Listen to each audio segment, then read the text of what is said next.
अश्क रसूल मुहफ़िज़ नामूस रिसालत गाज़ी इल्मुद्दीन शहीद रहमतुल्लाहि ताला अलैह 31 अक्टूबर 1929 को आपका यौम विसाल है, यौम शहादत है।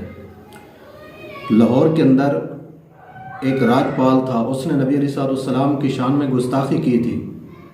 तो गाज़ी इल्मुद्दीन शहीद रहमतुल्लाहि ताला अलैह को जब पता चलता है तो आप अपनी वालदा से ख़र्चा लेकर एक दुकान पर जाते हैं जहाँ छुरे वग़ैरह मिलते हैं। वहाँ से जाकर एक बेहतरीन किस्म का छुरा तैयार करवाते हैं और वो लेकर अनारकली के अंदर उसकी दुकान थी राजपाल की, उसकी दुकान पर पहुँच जाते हैं और बग़ैर किसी खौफ व ख़तर के उसके ऊपर हमला करते हैं और उसको वासिल जहन्नम करके बाहर आकर छुरा धोने लगते हैं। तो उसके चाहने वाले अंग्रेज़ वो आकर आपको गिरफ़्तार करते हैं, पकड़ते हैं कि तू अब भागेगा नहीं। तो गाज़ी साहब फरमाते मैंने भागने के लिए ये काम नहीं किया है, मैं अगर भागना चाहता तो उस वक्त भाग सकता था, लेकिन अब मैंने जिस मकसद के लिए काम किया है अल्लाह रब्बुल आलमीन के फजल से मैं उसके अंदर कामयाब हो चुका हूँ। तो आपको पकड़कर उन्होंने गिरफ़्तार कर लिया और फिर आपके ऊपर मुकदमा हुआ। अंग्रेज़ का दौर हुकूमत था, अंग्रेज़ों की हुकूमत थी, तो आपको सज़ाए मौत हो गई, फांसी की सज़ा सुना दी गई और आपको इख्तिसार के साथ कि आपको मियाँ वाली जेल के अंदर मुंतकिल किया गया। तो मियाँ वाली जेल के अंदर गाज़ी इल्मुद्दीन शहीद रहमतुल्लाहि ताला अलैह मौजूद हैं। तो एक रात आप फरमाते हैं कि मैं जेल के अंदर मौजूद हूँ और रात के वक्त अल्लाह की इबादत के अंदर, ज़िक्र अज़कार के अंदर या जो भी आपके तरीक़ाकार था, मसरूफ़ था। फरमाते एकदम मेरे कमरे के अंदर रोशनी फैल जाती है। रोशनी आई और उसके अंदर एक शख्सियत नूरानी शक्ल सूरत वाली सामने आती है और आकर मुझे कहते हैं क्या इल्मुद्दीन चल, हुजूर अलैहिस्सलाम तुझे बुला रहे हैं। तो आप फरमाते हैं, पूछते हैं कि आप कौन हैं। तो आने वाली शख्सियत अपना तारुफ पेश करते हैं कि मैं अलीउल मुर्तज़ा शेर खुदा हूँ।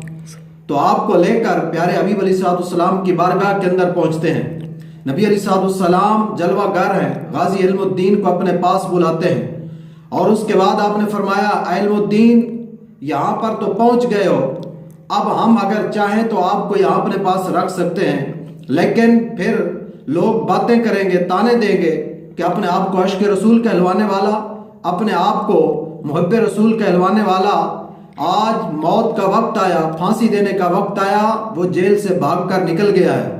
तो फरमाया इल्मुद्दीन चले जाओ वापस और मेरे नाम पर जान कुर्बान करके आओ, फिर क़यामत तक तुम्हारा नाम जिंदा और ताबिंदा रहेगा। तो गाज़ी इल्मुद्दीन शहीद रहमतुल्लाहि ताला अलैह वापस आए और एक वक्त का वाक़या बयान करते हैं कि एक रात रात का एक पहर था, जो जेलर बाहर पहरेदार था, उसकी ड्यूटी थी, जिम्मेदारी थी, वो हिफाजत करता रात के वक्त। तो उसने देखा कमरा बंद है, ताला लगा हुआ है, लेकिन गाज़ी इल्मुद्दीन शहीद रहमतुल्लाहि ताला अलैह का कमरा खाली है, वहाँ अंदर कोई नहीं। तो वो जेलर हैरान हो जाता है कि दरवाज़ा बंद है, ताला लगा हुआ, चाबी मेरे पास है, लेकिन ये कैसे गए। उसको अपना ख़तरा हो गया कि सुबह मुझे पता नहीं क्या मेरे साथ क्या कर दिया जाएगा, यही कहा जाएगा तेरी जिम्मेदारी थी, पहरेदार तू था, तूने कुछ किया है। तो वो परेशान था, कहता है कुछ लम्हात गुजरे, कुछ वक्त गुजरा, फिर चक्कर लगाते हुए मैं जब आता हूँ देखता हूँ गाज़ी इल्मुद्दीन अपने कमरे के अंदर आराम से बैठा हुआ है। तो बात के अंदर पूछा गया कि कहाँ इतना वक्त, इतना टाइम कमरे से बाहर हुए, गायब हुए, कहाँ गए थे। तो वहाँ पर गाज़ी इल्मुद्दीन ने यही बताया कि मुझे इमामुल अंबिया की बारगाह के अंदर पेश कर दिया गया था, अलीउल मुर्तज़ा शेर खुदा लेकर गए थे। और फिर जब फांसी का वक्त करीब आया, उस आखिरी दिनों के अंदर मुलाकातें हो रही थी, लोग मिलने के लिए आ रहे थे, तो आपने शर्त लगा रखी थी कि मुझे मिलने के लिए वो ना आए जो रो रहा हो, मुझे मिलने के लिए हंसता हुआ खंदा पेशानी के साथ जो चेहरा है वो मिलने के लिए आए। तो लोग आते रहे, मुलाकात करते रहे, हत्ता कि आपकी माँ आई, वालिदा माजिदा आई। माँ तो फिर माँ होती है। आप जब आपको गाज़ी साहब को आकर मिलती हैं तो आपकी आंखों से आंसू जारी हो जाते हैं, वो रोने लगती हैं। तो गाज़ी साहब अपनी वालदा को फरमाते, माँ तू परेशान हो रही है, तू क्यों रो रही है, आज रोने का वक्त नहीं है। پریشان ہونے کا وقت نہیں ہے. کیا تو اس لیے رو رہی ہے کہ تو نے میری بارات نہیں دیکھی؟ والدہ کہتی ہے ہاں بارات دیکھنا میری خواہش تمنا تھی. کہا پھر دیکھنا کہ لاہور کی تاریخ کے اندر سب سے بڑی بارات میری نظر آئے گی تجھے. تو پھر دنیا نے دیکھا کہ غازی علم الدین شہید کے جنازے کے اندر 6 لاکھ مسلمانوں کا اجتماع ہوا. اور پھر وہاں جب آپ کو سزائے موت ہوئی، پھانسی کے تخت دار پر آپ کو چڑھا دیا گیا، اس کے بعد ایک لاوارث قبرستان کے اندر آپ کو دفن کر دیا گیا. کیونکہ انگریز تھے، ان کو کیا پتا کہ اس عاشق رسول کا مقام کیا ہے، تو انہوں نے وہاں پر آپ کو دفن کر دیا. لیکن آپ نے علامہ اقبال رحمۃ اللہ تعالیٰ علیہ مصور پاکستان جو ہیں، ان کو آپ نے یہ وصیت کی تھی کہ مجھے تو پتہ ہے کہ ان لوگوں نے مجھے شہید کرنا ہے، لیکن آپ نے میرے اوپر یہ احسان کرنا ہے کہ میرا جسم، میری میت لاہور کے اندر لا کر میانی شریف قبرستان کے اندر دفن کرنا ہے. تو آپ علامہ اقبال رحمۃ اللہ تعالیٰ علیہ خود جاتے ہیں آپ کے جسم کو لینے کے لیے کہ یہاں نہیں بلکہ آپ کو لاہور کے اندر منتقل کیا جائے گا. تو انگریزوں نے کہا ہمیں خدشہ ہے، ہمیں ڈر ہے، ہمیں خوف ہے کہ کہیں وہاں پر کوئی ہنگامہ نہ ہو، حالات بگڑ نہ جائیں، پھر کیا ہوگا.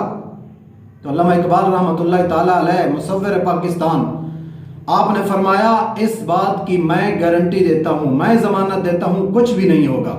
تو آپ نے شخصی ضمانت دی اور آپ کو میاں والی سے لاہور منتقل کیا گیا. اور اس وقت آپ کا جنازہ چبرجی کے اندر ادا کیا گیا. وہاں پر 6 لاکھ مسلمان آپ کے جنازے کے اندر شریک ہوئے. اس کے اندر سادات کرام بھی تھے، علماء کرام بھی تھے، مشائخ کرام بھی تھے، بڑی بڑی ہستیاں وہاں جنازے کے اندر شریک تھے. پیر سید دیدار علی شاہ صاحب رحمۃ اللہ تعالیٰ علیہ آپ بھی تھے. آپ نے تو آگے جا کر غازی علم الدین کے پاؤں کو چوما، پاؤں کو بوسہ دیا. لوگوں نے کہا آپ تو سید ہو، آپ ایک عام آدمی کے پاؤں چوم رہے ہو.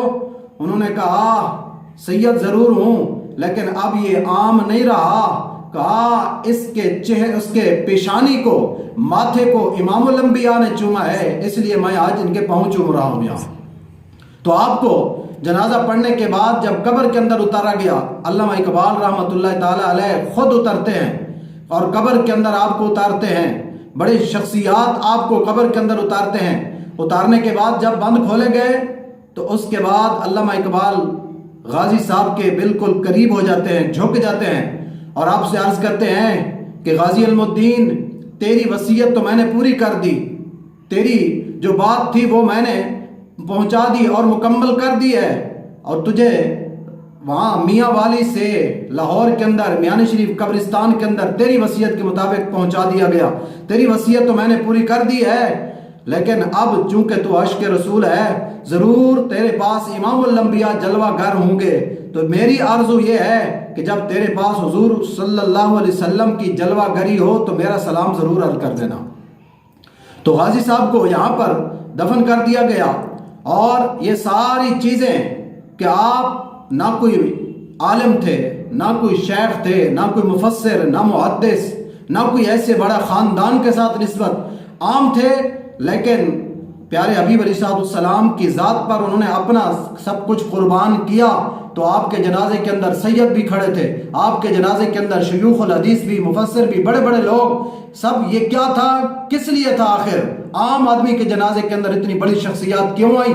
جواب اس کا علامہ اقبال نے دیا کہ کی محمد سے وفا تو نے تو ہم تیرے ہیں، یہ جہاں چیز ہے کیا، لوح قلم بھی تیرے ہیں.